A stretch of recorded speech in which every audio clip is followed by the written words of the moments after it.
Dear audience, আজকে আলোচনা করব ডিবেটেড সোশ্যাল ইস্যু অর্থাৎ বিতর্কিত সামাজিক সমস্যা।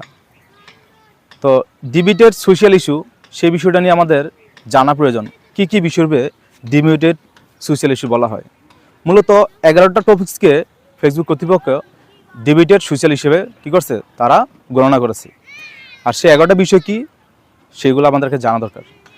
প্রথম হচ্ছে রেস অর্থাৎ জাতিগত, দ্বিতীয় হচ্ছে জেন্ডার বা লিঙ্গ বা বৈষম্য, তৃতীয় হচ্ছে ন্যাশনাল অর্গানাইজেশন জাতীয় উৎসব বা বৈষম্য, চতুর্থ হচ্ছে এজ বয়সীমা বা বয়সন্ধিকাল, পঞ্চম হচ্ছে পলিটিক্যাল এফিলিয়েশন অর্থাৎ রাজনৈতিক সংশ্লিষ্ট, ষষ্ঠ হচ্ছে ইথনিক্যাল বা জাতিগত, আর সপ্তম হচ্ছে সেক্সুয়াল ওরিয়েন্টেশন অর্থাৎ যৌন অর্গানাইজেশন বা সংস্থা, অষ্টম হচ্ছে সোশ্যাল ইকোনমিক্স